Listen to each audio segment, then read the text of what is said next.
Skating জুতো পরে যেহেতু আজকে স্কুল ছুটি তাই ওপর থেকে নিচে নেমে এলো আর কি। এখন বাজে হচ্ছে সকাল 11:30 বা আস্তে আস্তে বেটা। তো দেখো এখন কেউ নেই আর আজকে না ওয়েদারটা খুব ঠান্ডা আর কি। তো একটু হালকা হালকা বৃষ্টিও পড়ছে তাই একটুখানি প্র্যাকটিস করছে। এতক্ষণ ধরে পড়াশোনা করলো। মামা একটু আসতে চ,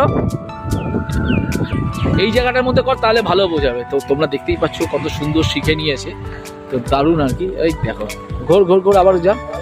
এই জায়গাটা খুব প্লেন আর কি, তাই না? এই জায়গাটা এত সুন্দর প্লেন না, এটা পুরো স্কেটিংয়ের জায়গা। ডান দিকে যে জায়গাটা সেটা একটুখানি কী বলবো রাফ আর জায়গাটা এত স্মুথ তোমরা দেখতে পাচ্ছ। ও এত তাড়াতাড়ি ব্যাপারটা পিক আপ করে নিয়েছে, তার ফলে চালানোটাও সত্যি খুব ভালো শিখে গেছে, তাই তো? হাই করে দেখতে পারি, আর দেখতে পাচ্ছ দারুণ শিখে গেছে। তো বন্ধুরা যারা যারা ভিডিওটা দেখছো তাদেরকে বলছি যে এক্সপ্লোর উইথ শঙ্কর চ্যানেলটা ইউটিউব প্লাস হচ্ছে আমার Facebook page explore with Shankar, এই চ্যানেলটাতে এবং এই পেজটাতে কিন্তু অতি অবশ্যই সাবস্ক্রাইব করে দিও।